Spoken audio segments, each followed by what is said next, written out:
mix of native speaker norms? That's a question for TEFLologists. Is it better to focus on form or to focus on forms? That's a question for TEFLologists. If you use a textbook, is your classroom authentic, or should your approach be more learner-centric, from feedback to learner autonomy? We'll discuss it all on TEFLology. Hi, I'm Matthew. I'm Rob. And I'm Matt. And welcome back to the TEFLology podcast, a podcast all about teaching English as a foreign language and related matters, presented by 3 self-certified TEFLologists.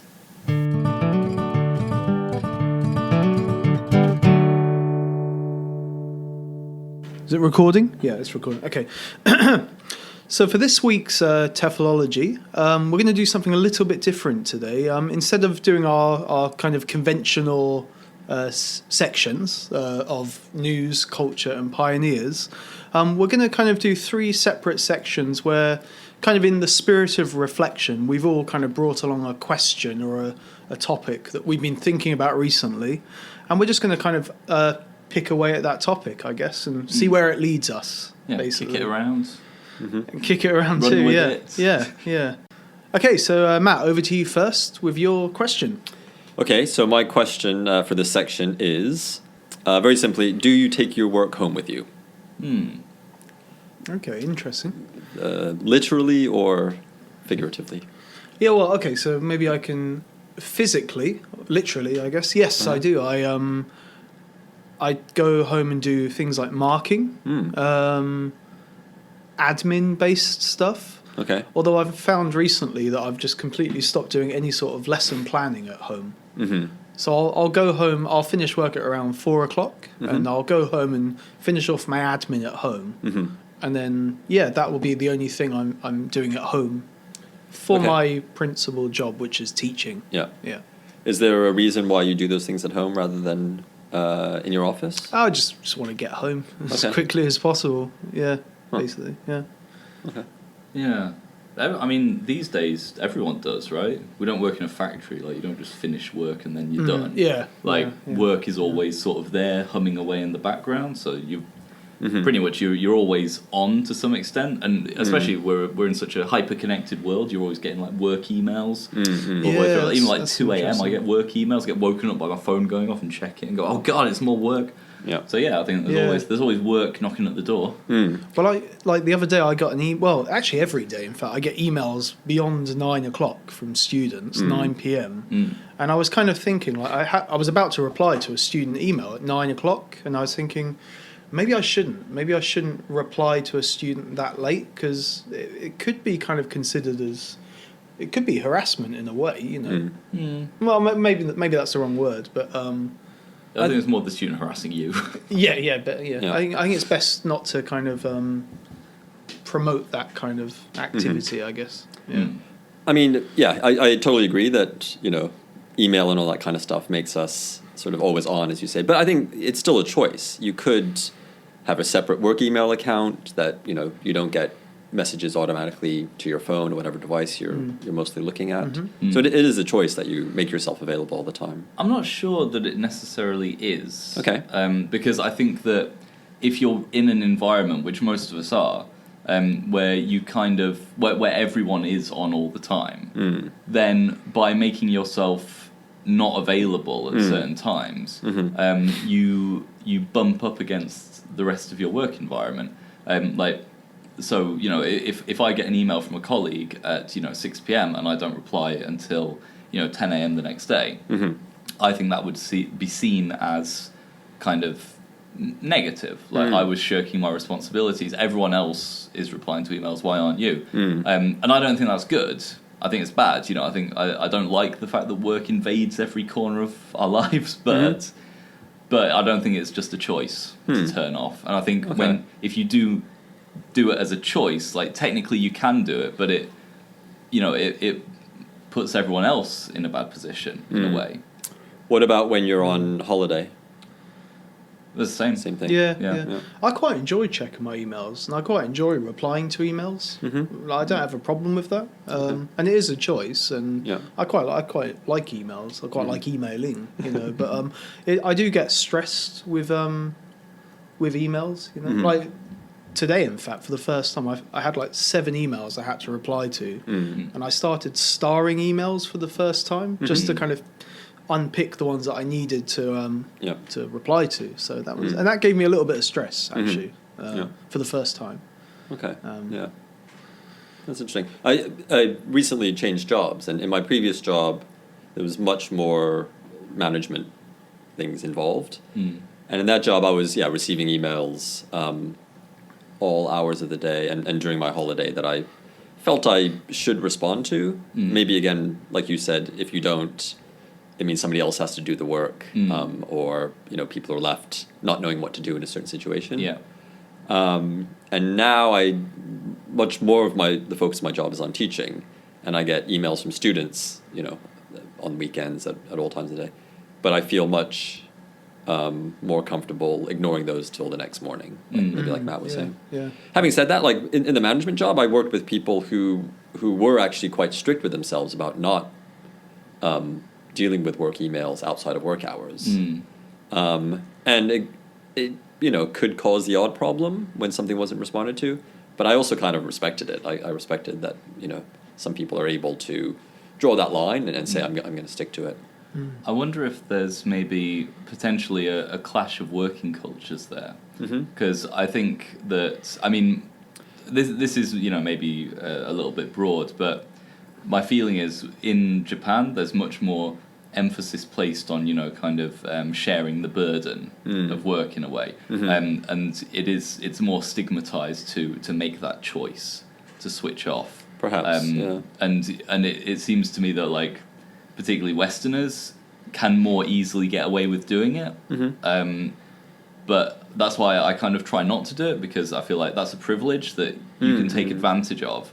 But it's not a harmless privilege. It means, like you say, other people might end up doing that work, and it kind of it separates you out from everyone else. Again, I don't like it. I don't think that that's the way things should be. But that I do feel there is like a difference there in working styles, and I think you can take advantage of it if you come from particular backgrounds, and people will let you get away with it. But maybe I don't know. I'm not sure. I haven't. It's been so long since I've worked outside of Japan. I mean, when I worked in London, I guess obviously emails were still a big thing, and I would happily respond to emails when I was on holiday or whenever I needed to. I don't know about the States. I've never worked in the States. The sense I get just from popular media is that it's an issue for people that they can't separate their work lives from their home lives, and they're always they're on the beach and looking at their phone is the sort of cliche. So I'm not sure how different it is really. But. Do you find, because one thing that I find, and I read an article about this recently, it's a special kind of what's the word, like overload, where you can take care of the work stuff, but you end up putting the personal stuff on hold more. So like in the evenings, when I get emails from work, I tend to respond to them. But if I get Facebook messages from people, from like my friends, I tend to just leave them until I feel emotionally prepared to deal with them. I've been noticing recently. Really? There's been a lack of. It starts to feel like work. Right. Yeah. That's interesting. And I think maybe another sort of flip side of that is also that the personal life maybe invades people's work lives more. So I think that if you're always you're always working in terms of emails can get you wherever you want. I think maybe also when people are at work, maybe they feel more comfortable, watching a sports event while they're at work, or political debate or something. Changing the topic slightly. Do you actually think? I mean, this is kind of approaching your question in a different way, but do you actually think about your teaching when you're at home? Yeah, so actually that's the other side I wanted to talk about, which is one other big difference I've noticed in my new role is when I leave the office, I tend not to think about it much anymore. In my previous job, it was always sort of in the back of my mind. There was always things I had to deal with and problems to solve and that kind of thing. And that happens much less now. I kind of get to work, focus on my teaching, focus on lesson planning, focus on curriculum design or whatever. And then when I leave, I tend not to think about it so much. Yeah. I'm trying to do that. Like I said before, with my lesson planning, I used to do a lot of that at home the night before, but now I'm getting in earlier and just doing it in my office at work. And it means I have to get up a bit earlier, but it's quite nice to kind of delineate between home and work. Yeah. In those sense. It's interesting. I in a sense, I liked always having work stuff in the back of my mind. Yeah. Just maybe because I enjoyed the work but I'm also maybe equally enjoying, I don't know, I'm not sure. But I'm also enjoying kind of almost completely switching off from work stuff when I leave. And I only if I'm really, really swamped with marking or something will I do work at home. Otherwise, I really try to not. Yeah. Yeah, in terms of like teaching stuff, I'm pretty much like you. I switch off outside of work, but then I've always kind of done that. I don't think about my teaching at home. I think about it at work. I think like immediately after a lesson, I'll analyze what went wrong or whatever. Yeah.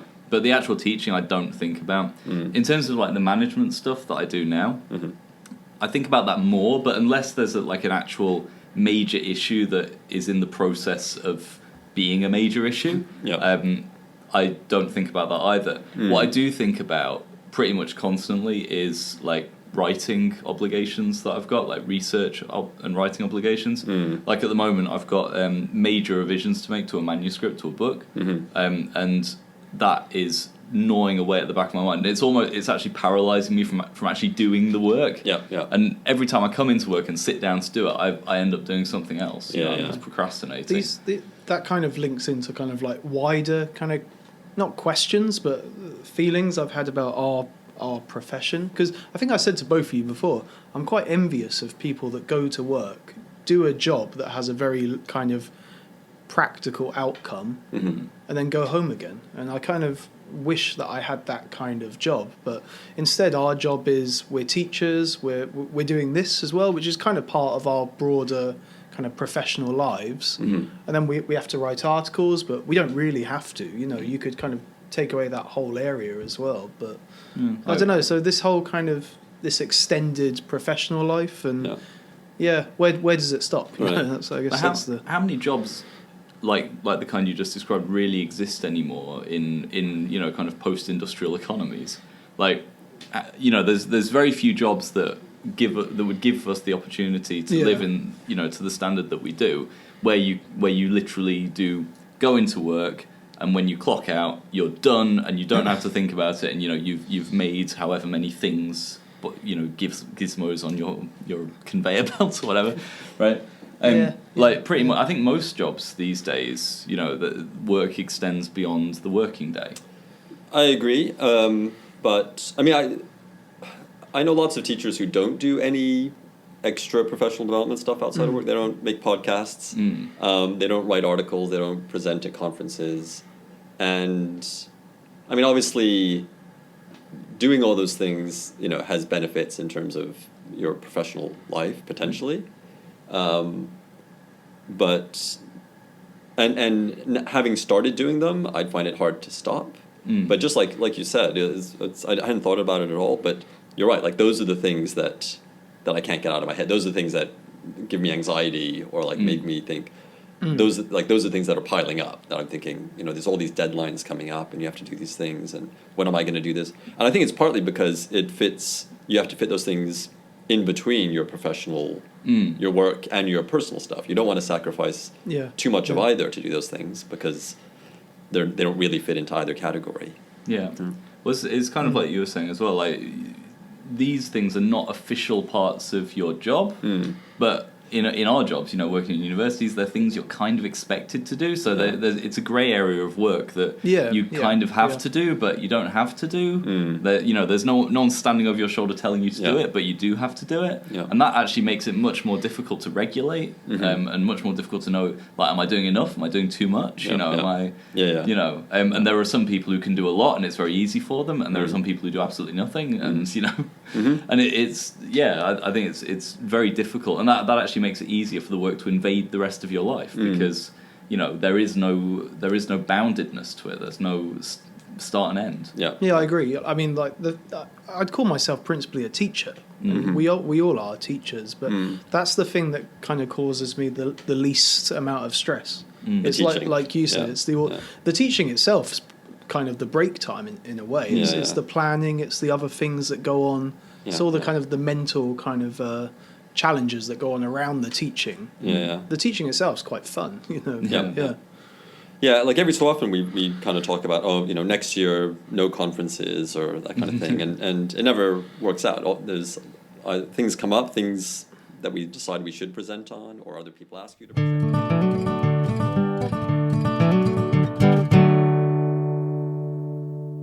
Okay, so what I'd like to talk about is online learning, online language learning. So for the last few months, I've been taking classes, Japanese classes, through an online school, which I'd never done before. And yeah, it's been a very interesting experience. I thought we could maybe discuss it. So maybe first of all, what do you guys have any sort of, have you ever done any online learning, or do you have any impressions of online learning? I mean, I've only done online learning when I was doing my MA, and I had to participate in like chat rooms, MOOCs, and that kind of thing. Yeah, but I've never actually learned a language online. Right. Yeah, same. Just my Delta, my MA. A lot of online components, but I you know, occasionally I've been aware of opportunities for like online teaching or that kind of thing. Not so much recently, but it always seemed like I wouldn't enjoy that kind of teaching. But I know it's popular. I think like there's maybe the British Council, I'm not sure. Somebody does offers an online course in how to do online teaching, basically. What do you mean online? Do you mean like apps as well, or like no? I'm talking computer-based kind of. I'm talking about like with the teacher. Through the internet. Right. I think my main concern would just be the you know, I don't know, like the turn taking that's involved with an online communication. Skype or FaceTime, that kind of thing. Well, I'll tell you a bit about what my classes are like, and then we can maybe discuss, you know, what the positives and negatives are for students. So the way the classes are run is through a computer application called like Electra Live or something like that, and you have a main panel which shows slides that the teacher has prepared, and they skip through the slides. There's a chat box. And you have a mic on and off button, and you have a little display thing with all of the participants, right? It's very much like a webinar or something like that. As a participant, you have a series of buttons, so like there's a hands up button, there's a smiley face button, a yes and a no button, and things like that. And the way that my classes work is that the teacher's microphone is on all of the time. And when the teacher wants you to speak, they throw over to you and you turn your microphone on and you speak, and when you're finished you turn the microphone off, and that's to avoid like echo and things like that, and to make sure that everyone can hear what everyone else is doing.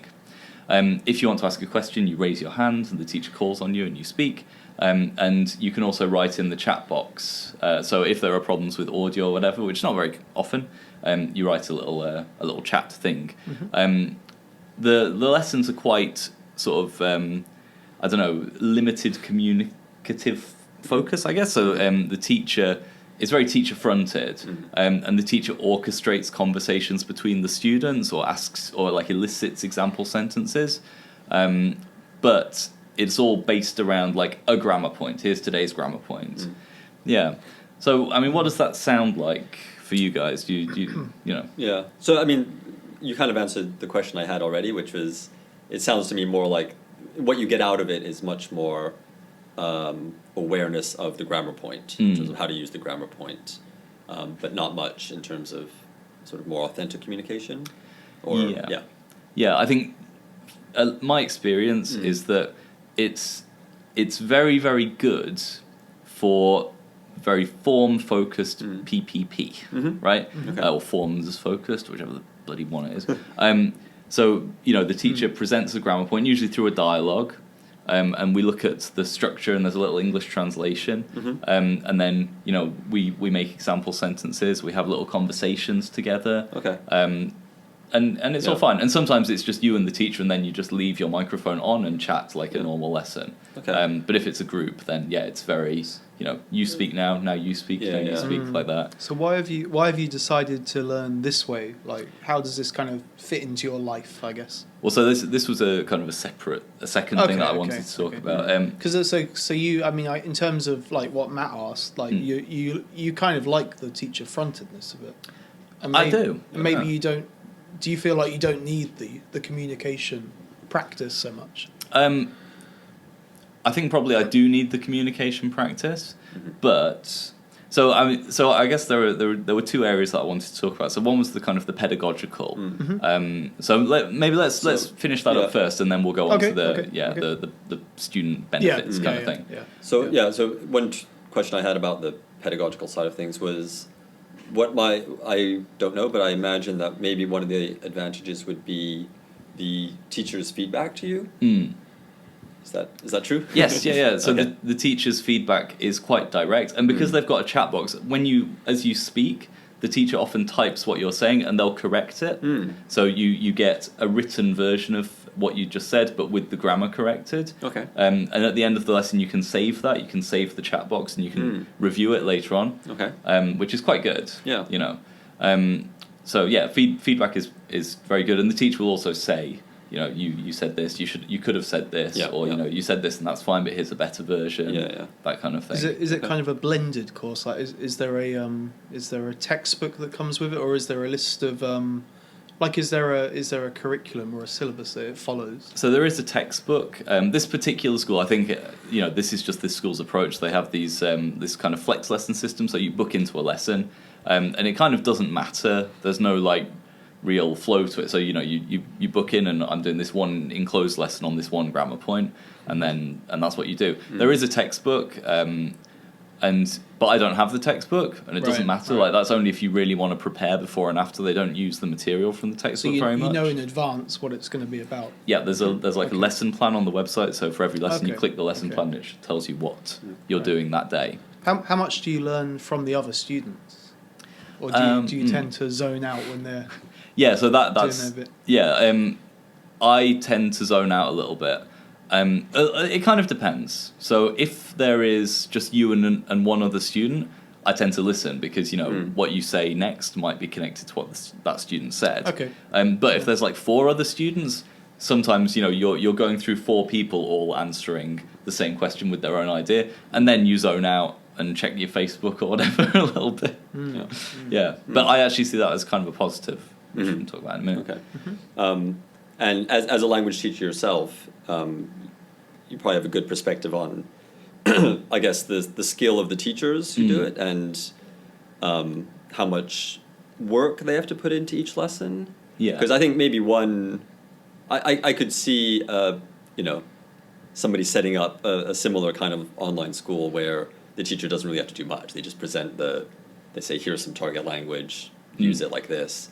But I imagine, especially if there's monitoring and feedback involved, the teachers have to be quite skilled at teaching. Yeah, I think that, so all of the teachers are qualified Japanese language teachers in this particular school.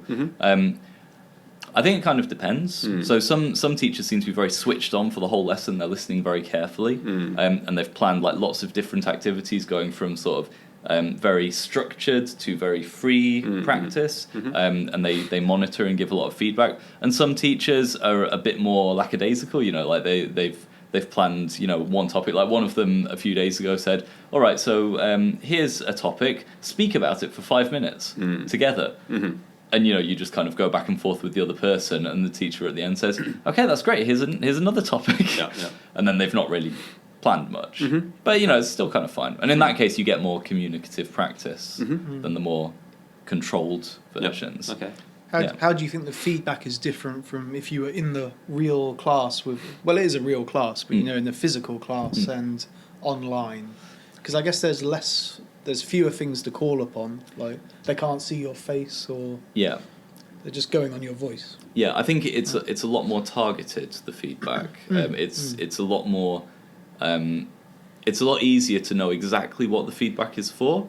And there's not much crosstalk from the students, so it's like, here's my little sample of language that I've produced, and the teacher will give you feedback on that little parcel that you've produced. But it is very form and accuracy focused. So you don't get a lot of feedback on things like pronunciation or pragmatics, things like that. There's a little bit of that, but it is more about how you used or misused the grammar point, and here's how you could have done it better, or well, no, better, not worse. Would you like to teach a similar course in English? I'd like to give it a go. I think it's quite kind of interesting. It works quite well, I think. Okay. Yeah. So the other thing I wanted to talk about was the effective benefits of doing it. So this might be different for different people, but for me, I'm a very nervous language learner, and I get very kind of frustrated when I can't get the language. And for me, this is a really, really good way of learning, because it's quite low pressure. Like, you're not there. The teacher can't see you. If you're getting really frustrated, you can turn your mic off and then go, "Oh, for God's sake!" like that. Should have turned this mic off before.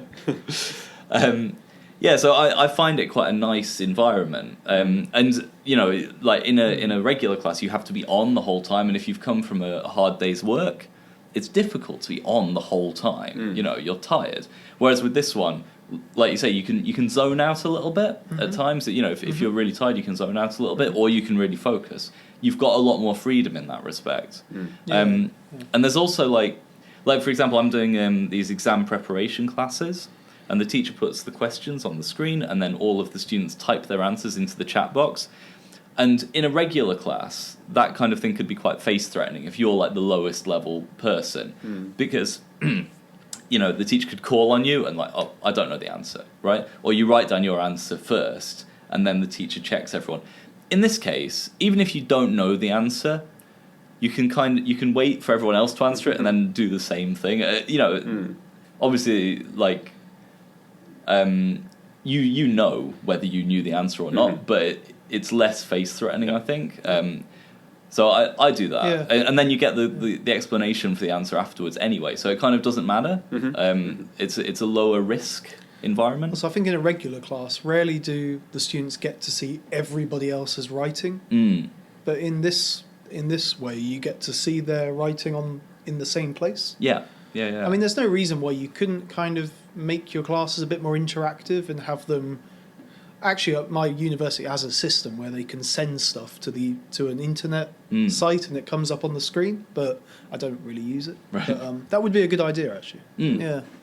Okay. Are there any other benefits in terms of timing and that sort of thing? So another big benefit. So I was doing classes at a school after work, and to be honest, like, when I started, it was fine. After a few weeks, like, you finish all your classes, and then the knowledge, I've got to walk 20 minutes to the school, and I've got to go into the classroom, and I've got to sit there and talk.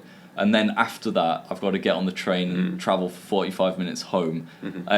That's pretty tiring. In this case, I go home, I eat, do whatever I need to do. The class is at 10 p.m, and I sit down, I put the laptop on my knee, I lie down on the sofa with my earphones on, my little microphone, and then click on, okay, here goes the class. When it's finished, close the laptop, you're still sitting on your own sofa, So I really like that. Like, and because of that, like before, doing 2 classes a week was too much. Like, I was exhausted just doing 2 classes a week. Now I do an hour-long class every night, and it doesn't make any difference, really. Like, I don't feel any more tired or anything. Okay. Sometimes I would like to send all of my students away to do that, because you can see how tired the students look in the class.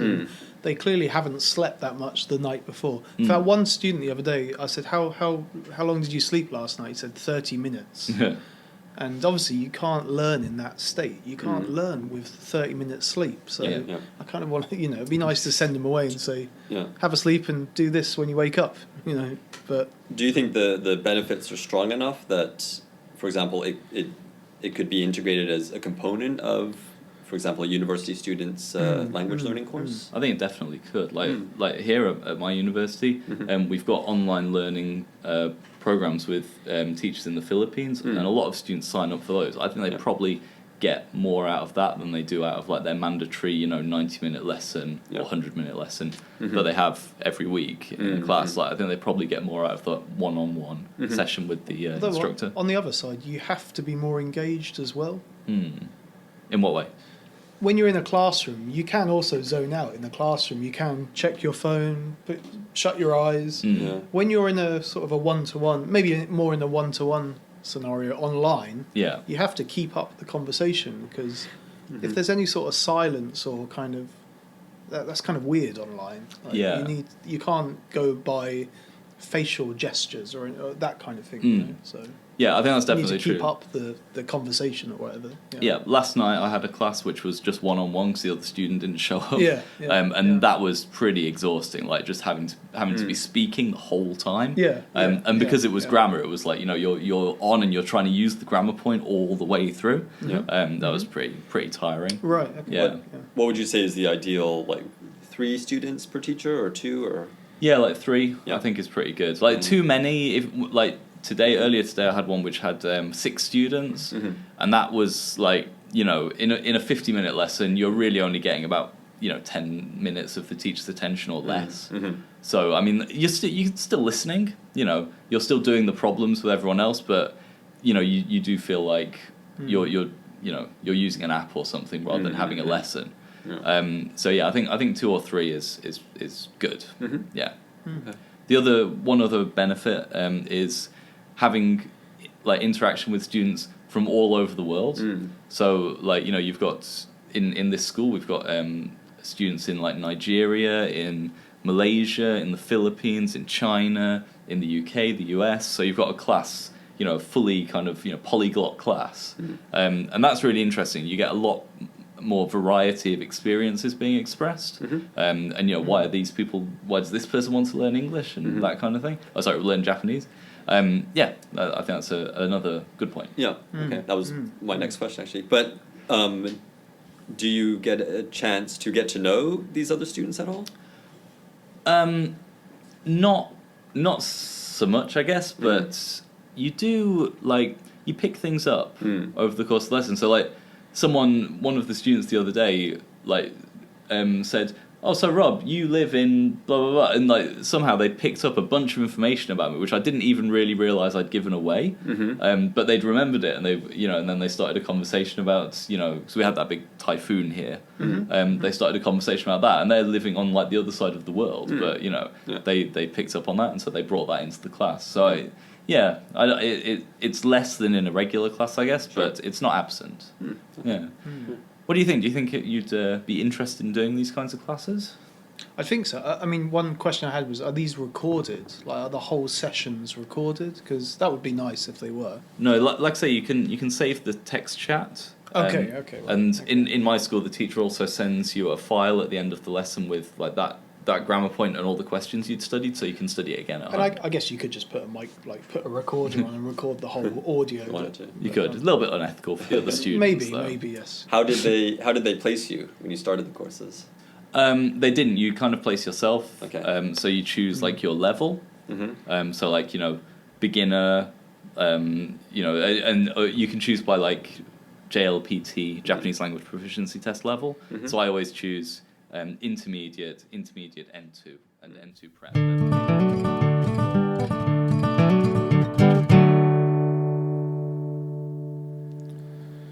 Okay, so for my section, I'd like to talk about. Well, I've got one word in my head that I kind of want to explore, and it's the idea of repertoire.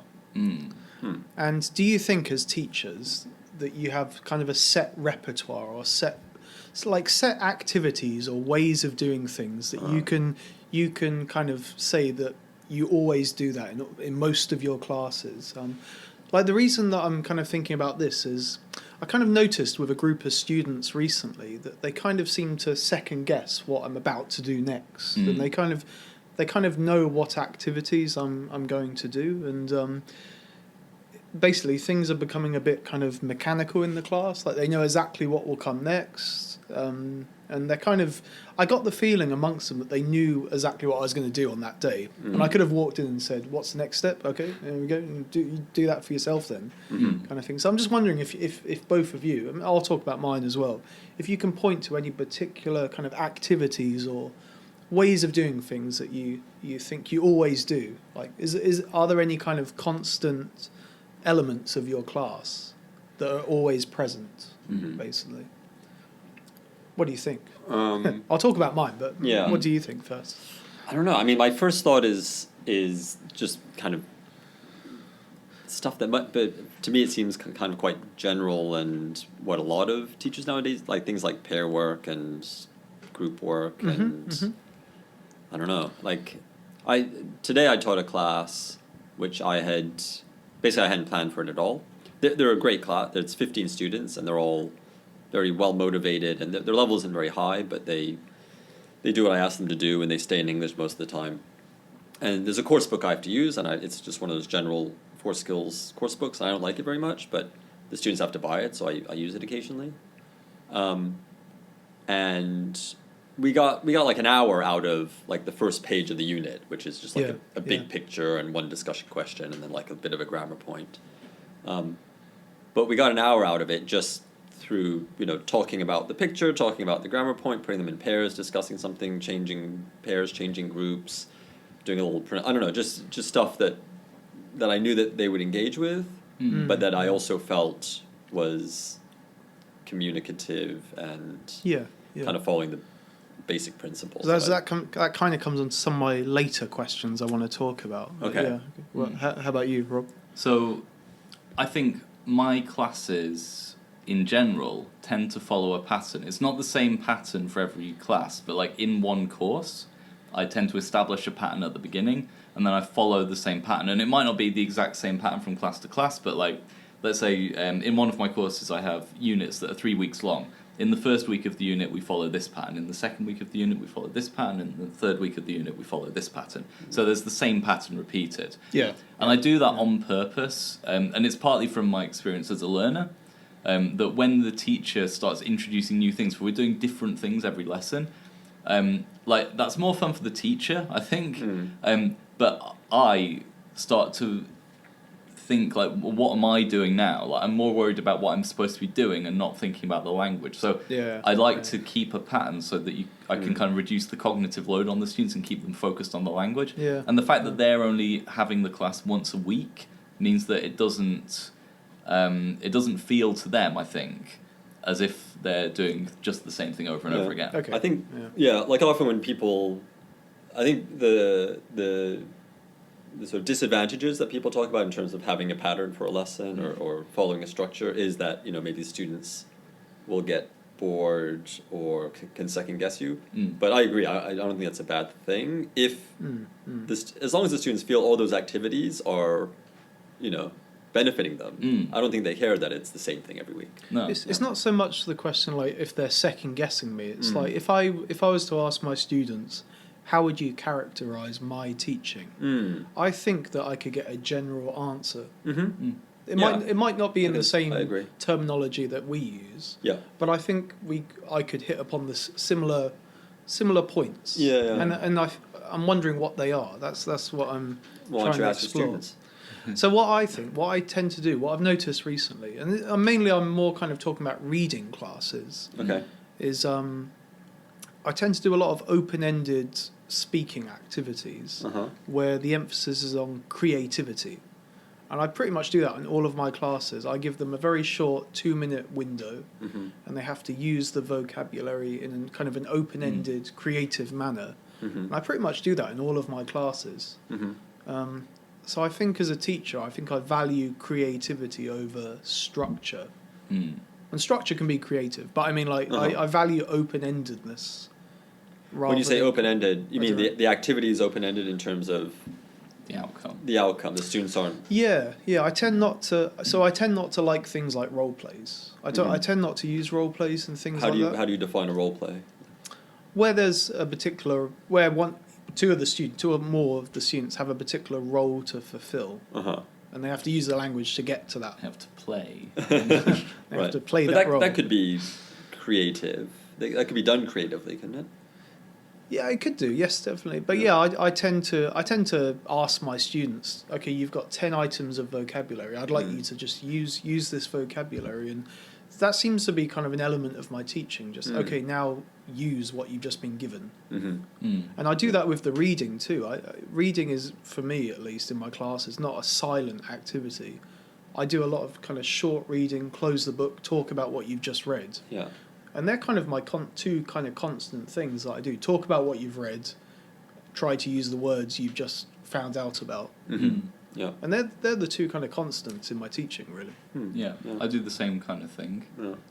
I was wondering about like the more kind of micro level in a way. Yeah, So I remember on my Diptee song, the trainer said she's noticed that every member of our group used a different kind of introductory word for instructions. So some people would say, so now we're going to do this, and some people would say, okay, and they would use the same word every time when they were going to introduce what they were going to say. Yeah. And I know this reminded me because in a class recently, my timer went off. I use a little timer sometimes to time activities. My timer went off, and before I said anything, the students mimicked what I was going to say because I'd said it so many times before, and I wasn't even conscious of saying it. You know, so I think like besides those big structures, there's also those little aspects of your teaching. That's a whole other area that I haven't looked at. Yeah. Mine is actually I had somebody observe me, another teacher observe me recently, and he noted that after every activity, I say I thank the students. I say thank you. I've noticed that as pathetic. well. Yeah. But I'm genuinely thanking them. Yeah. Like I'm genuinely pleased that they did what I asked them to do. Yeah. After all my students' activities, I give a beleaguered sigh. So my other question was, so I have these activities that I'm comfortable with. I'm comfortable if I have a timer on the board and I set 3 minutes and they're talking for that whole 3 minutes. Now, am I doing that because I'm comfortable with it, or is it pedagogically sound? Am I just doing it to pass the time, or should I be pushing myself to try new things? And I feel at the moment I'm not trying new things. I'm just doing what I think and I kind of know works actually. But so that's where I'm kind of at. I'm worried that the students kind of know what to expect, which is fine. Yeah. But I'm not kind of pushing into kind of new areas, I guess. I don't know. I'm just very, very much saying his set amount of time, use what you've just learnt. And that's pretty much what I do. So that's, I mean, that's, for 6 years I taught the same course, which both of you have taught as well. Yeah. And that's basically the same structure every lesson. And I became very comfortable teaching that, as you'd imagine, after 6 years. And I think the course, for the most part, works well for the students, so I was happy to follow that structure. And I did have classes where, by near the end or the middle of the second semester, higher level students, I would actually let them, they knew what to do. Like I could stand in the back and they would look over at me and I'd say, I just kind of gesture them like, you know what to do. And they just pretty much do all the stages by themselves. But so what I'm doing now is classes that are less structured than that, and I maybe like you, Rob, and you, Matt, have these kind of patterns that I have, cycle like within a lesson or within a few weeks of the semester. But every so often I have lessons like I did today where I don't really plan much, and I have this sort of extra thing where I have to use, I use this book that I have to, but I don't really do things like that. But what I've noticed is how easy these elements of those structured lessons I've used in the past kind of play into it. And so I was never kind of nervous about, am I going to run out of material? Am I going to run out of things to do? I knew that all those things were there. All those, activities or types of activities or way to structure activities were there. That I was never worried of, the students running out of things to talk about or things like that. Yeah, that's never really a major worry for me. Yeah. Like them running out of things to say. So, 'Cause they but- will just keep talking, Right. and that's so that's maybe my problem. just go into a class with almost nothing prepared and see what happens. Well, that's if you want to sort of push yourself. Well, I kind of do in this sense. Yeah. You know, I go in with the main reading, Yeah. and I produce a series of kind of questions for the reading. But aside from that, it's all very short speaking activities and kind of scaffolding the reading. Yeah. And yeah, that's kind of what I do, you know. Yeah, I don't yeah. know, I'm getting to a point where I'm like, should I be now pushing myself to try different kind of smaller activities and more creative activities, or things are working and just carry on, you know, and, you know, I don't know. Yeah. I don't know, just... I don't know. That idea of pushing yourself is a concern for me. I think that actually is one reason, and it goes back to the discussion you started at the beginning of the podcast, Matt. Yeah. Like, I follow certain patterns because I've got other stuff outside of my classes which is more pressing. And if I were to spend, you know, as much time as perhaps I ought to on trying to develop new activities and trying to innovate and all that kind of thing, it would take up a lot of time. So for me, relying on patterns is a bit of a self-preservation exercise. Yeah, that's true. And it's kind of a problem with, you know, the academia version of ELT, because you are expected to do all this other stuff. So, like, your teaching, although it's supposed to be, you know, the central part of your work, it ends up being kind of ancillary to all the other stuff you're meant to be doing. So yeah, I think those patterns are the way that I get through the teaching week in a way. Yeah. Which is maybe not good. So again, this is kind of on the same topic. I was thinking the other day, so I've prepared a reading. It took me 2 hours to write this 600 word essay for my class. A lot of my effort's gone into that essay, but the reading activities around it, they can all be done in the class, in the moment. And also, like, going back to it, my students have a number of other things going on in their lives too. So, you know, we kind of have to meet in the middle. You know, Yeah. I'm putting this effort in, you're putting your effort in. You know, we kind of, you know, we're at the meeting point. Right. And the class itself is where things happen. Or online. Yeah. Yeah. That's still a class. You know, yeah. Yeah, I think, I mean, obviously the first consideration should be, and I think what we're talking about is, we're talking about these patterns and these structures, but we're talking about them because we feel like we've hit on things that work for our students. Obviously, if they weren't working, we would spend the extra time to not yeah. do, Well, they doing work. them. They work for ourselves.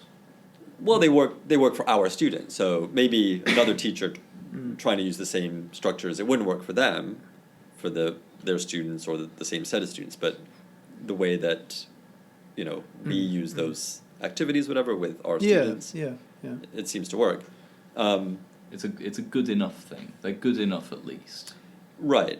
Yes. There could be something better. Of course, they could always be better. And I think there is. I mean, I remember when I was, you know, teaching the same course for 6 years with those structures. When I would, you know, try something very different, and spend an extra couple hours a week planning something that was very different. Those are the lessons I enjoyed the most, as you can imagine. You know, you come out sort of energized and kind of, you know, being reminded like the highs of teaching when different things happen. Yeah. So I think this idea of, you know, trying something different or pushing yourself. It's not so much that, mate. It's not so much the pushing myself thing. It's kind of I'm in this kind of comfortable zone, and I think the students are comfortable too. But, I don't know. I kind also, of. it's just whether or not you're happy to stay in that comfortable. Yeah, well, that's it, isn't it? Yeah.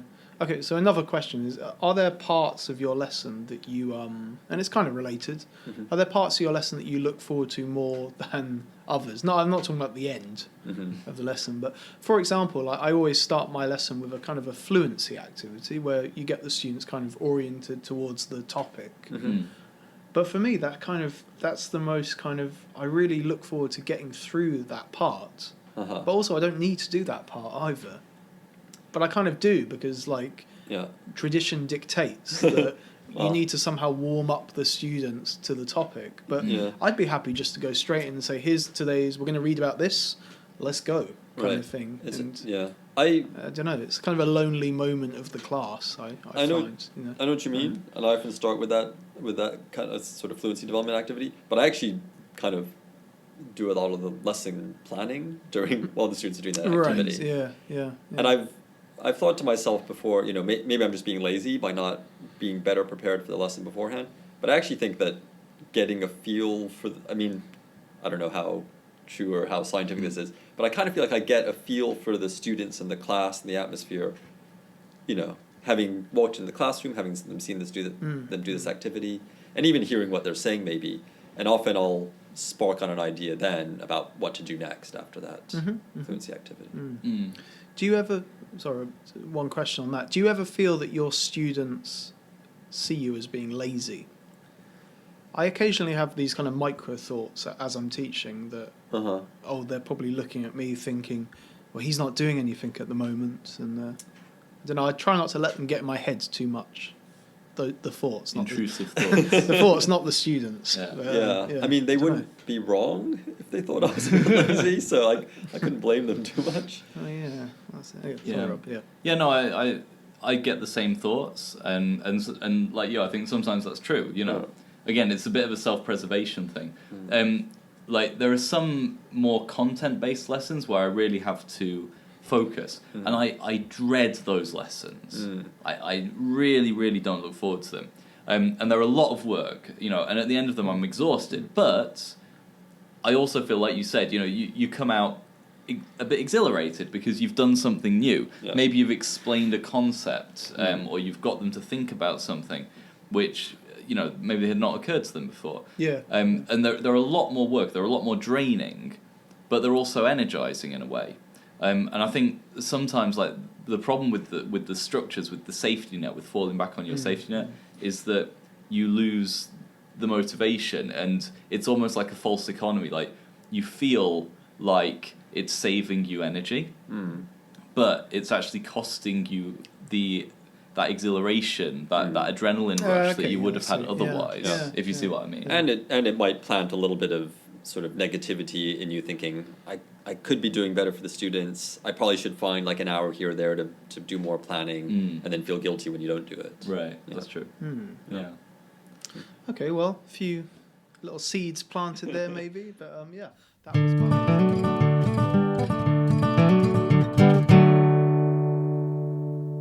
So, thank you very much for listening today.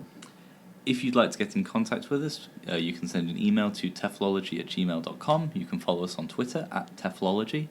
We have a Facebook page.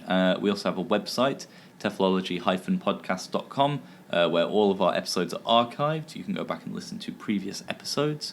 And we have a book, Podcasting and Professional Development, a guide for English language teachers. So if you're interested in learning more about what we do and why we do it, then please get hold of that. So, it's goodbye from me. It's goodbye from me. Goodbye.